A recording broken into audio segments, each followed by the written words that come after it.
अस्सलाम वालेकुम रहमतुल्लाहि व बरकातुहू। आज की वीडियो जनाब करते हैं स्टार्ट। मैं जनाब सहेल भाई के ऑफिस में पहुंच चुका हूँ। देख सकते हैं सहेल भाई इधर अपना वर्किंग कंडीशन में है अभी इस टाइम पे। ये जनाब सहेल भाई का ऑफिस है। जी सहेल भाई अस्सलाम वालेकुम। वालेकुम अस्सलाम। आपको मैं सुबह से ढूंढ रहा हूँ सर। किधर सुबह से? वल्लाही मैं सुबह से आपको ढूंढ रहा हूँ। आप मेरे को मैसेज किया उसी टाइम में टैंक 4 के पास था। अच्छा। उधर से पैदल से मैसेज में देखा मैं। अच्छा। मैसेज मैं बात कर रहा था मोबाइल में। मैं मैसेज देखा आपका। अब उसके उसी बात मैं आपका टेस्टिंग पॉइंट में गया, लेकिन आप सहेल भाई को मैंने ढूंढ लिया, तो सिर्फ आप लोगों के लिए मैं सहेल भाई को कैच करता हूँ, सहेल भाई को पकड़ता हूँ, ढूंढता हूँ, क्योंकि आप लोगों को एक जो रियल इन्फॉर्मेशन है ना वो सहेल भाई ही दे सकते हैं, क्योंकि सहेल भाई के पास बहुत सारी इन्फॉर्मेशन है जो आप लोगों को शेयर करनी है। तो इंशाल्लाह वीडियो देखें, उसके बाद इंशाल्लाह बात करते हैं।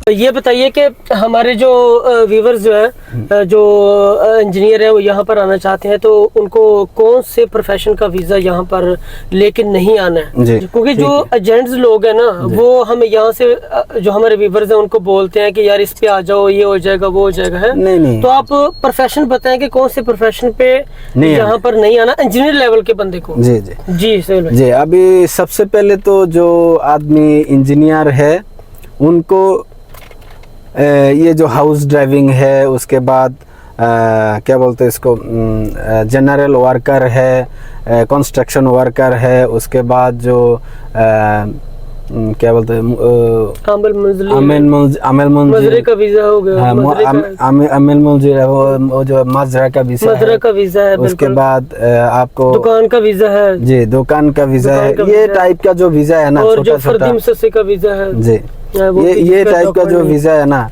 हाउस ड्राइविंग, ये सब वीजा में आप लोग मत आइए, क्योंकि आप जब फॉर एग्जांपल आप जब आएंगे इधर हाउस ड्राइविंग वीज़ा में, आप एक सिविल इंजीनियर है, तो आप इधर जब हाउस ड्राइविंग वीज़ा में आएंगे, आपका प्रोफेशन क्या है? हाउस ड्राइवर, मतलब एक सऊदी का घर में आपको ड्राइविंग करना है। बिल्कुल। तो आप जब इधर आने के बाद आप जब बाहर में जाएंगे और कोई भी प्लांट में काम करने के लिए जाएंगे, बिल्कुल पहले नंबर तो आप जाएंगे ही नहीं, पहले नंबर तो वहाँ से ही जान नहीं छूटेगी आपको। तो आपको नहीं छोड़ेगा।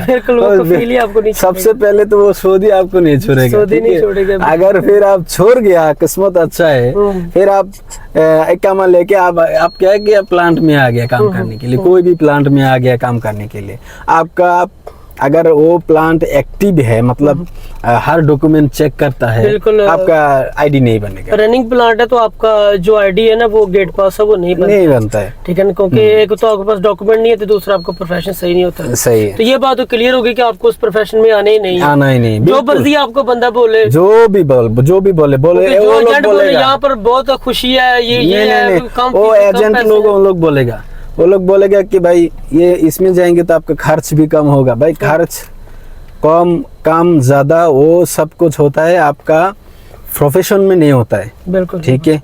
आपका जो कफील है उनका को कौन सा डॉक्यूमेंट्स है उनके पास, वो डॉक्यूमेंट्स के हिसाब से आपका इकामा का पैसा का हिसाब होता है। वो डॉक्यूमेंट बहुत जरूरी है, बहुत जरूरी है। अगर वो डॉक्यूमेंट आपके पास नहीं है तो आपको इधर सऊदी में आने का फायदा बिल्कुल भी नहीं है। आप बिल्कुल नहीं आइए इतने पैसे खर्च करके। क्यों सहेल भैया? क्योंकि यहाँ पर आना मकसद नहीं है। आना तो आप किसी भी वीजे पे आ सकते हैं, वहाँ पे फ्लाइट पकड़ेंगे, आप यहाँ पर आ जाएंगे, लेकिन मेन मकसद आपका जो जॉब का है कि यहाँ पर आके आपने जो स्ट्रगल करनी है उसके बीच में फिर डॉक्यूमेंट वाला मसला नहीं होना चाहिए।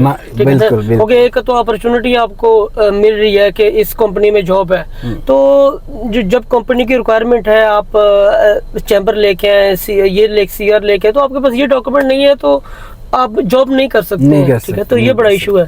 दूसरा सहेल भाई, मेरा पहला ये क्वेश्चन था कि अब एक बंदा वहां से जब यहाँ पर आ जाता है, ठीक है ना, तो जब एयरपोर्ट की ठंडी ठंडी हवा लगती है उसको, ठीक है ना, तो बड़ा खुश होता है बंदा। तो जब ये सऊदी अरब की जमीन पे कदम रखता है, एक तो ये मुबारक जमीन है, बंदा वैसे ही यहाँ से नहीं जाता जो एक बार आ जाता है, तो यहाँ पर फिर एक नई स्टोरी शुरू होती है, ठीक है ना, उस बंदे की, यानी कि एक नई जर्नी शुरू होती है, बंदे की एक नई जिंदगी यहाँ पे शुरू होती है।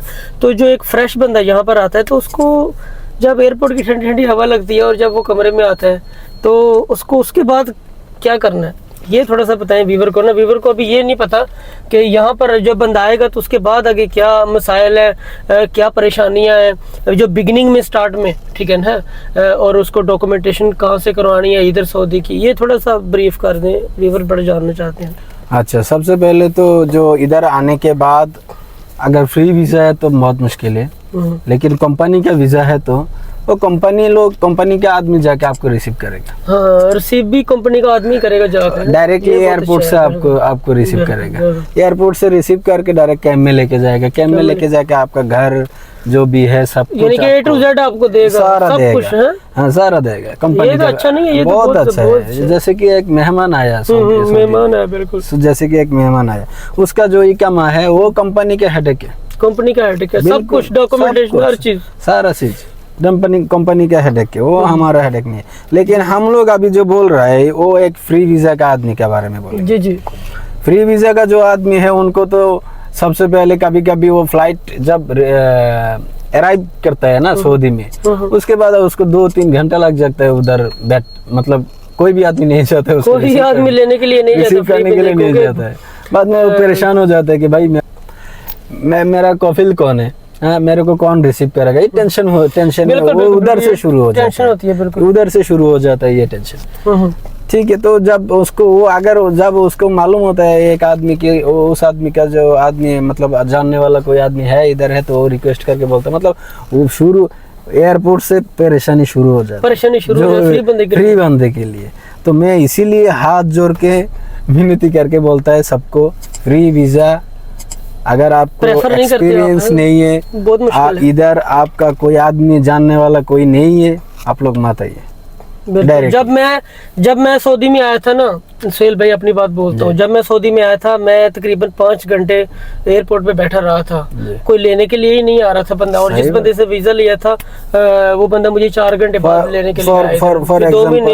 2 महीने तो मुझे लग गया जॉब ढूंढने में, वो फ्री बैठा रहा कमरे में। तो ये सारे मसाइल बड़ी मुश्किल होती है, बहुत बड़ी। बिल्कुल। अगर आप बोला आपका फ्री वीजा के बारे में, मैं बोलता हूँ मेरा जो कंपनी के बारे में। ठीक है, जब मैं वो सऊदी दम्माम में एयरपोर्ट में मेरा लैंड हुआ, उसके बाद मैं मेरा लगेज लेके बाहर आया।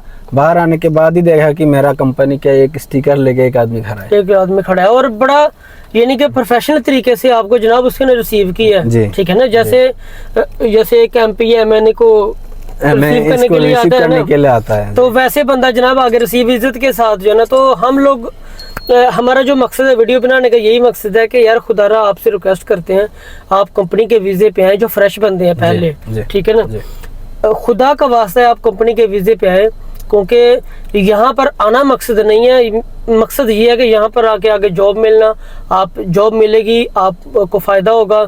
जो फ्री वीज़े पे अगर आप आते हैं तो आपको पहले तो 6 महीने लग जाते हैं सेटिंग करने में, घर ढूंढने में। आपको जनाब पानी का, बिजली का बिल आ गया, ये रूम का बिल आ गया, खाने का बिल आ गया, और ऊपर से बंदा फ्रेश होता है, उसके पास पैसे नहीं होते, और फिर होम कंट्री से फ़ोन करके पैसे मंगवाते हैं। तो बड़ी परेशानी वाली बात है, बहुत परेशानी है। तो हम तो बिल्कुल आपको रिकमेंड नहीं कर रहे भाई कि आप फ्री वीज़ा में आए, आप पहले कंपनी के वीज़ा में आए।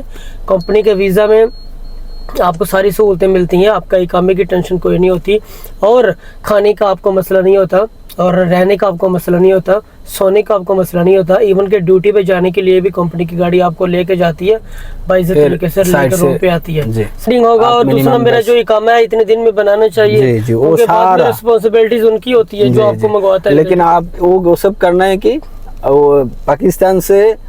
पाकिस्तान से विमान में उठने से पहले सारा इंफॉर्मेशन कंफर्म करके आना है कि भाई मैं उधर जाने के बाद मेरे को कितना दिन के अंदर इकामा देंगे, ठीक है, इकामा कितना दिन के अंदर देंगे, टोटल पैसा कितना खर्च होगा। इधर आने के बाद आपको बोलेगा भाई इकामा का पैसा दो, वीजा का तुमने जो पाकिस्तान में दिया था वो वीजा का पैसा दिया, इधर आने के बाद बोलेगा इकामा का पैसा। ऐसा नहीं, वीजा जब आप स्टैंपिंग करेंगे उससे पहले उनके साथ सारा बैठ के बातचीत कर लीजिए कि मेरा इकामा, वीजा, सारा सब कुछ मिलके A to Z, 1 साल का आपको कितना पैसा देना पड़ेगा, वही बात है उनके सारी बातें कंफर्म कर लेनी है व्यूअर्स, आपने पहले ही कंफर्म कर लेनी है।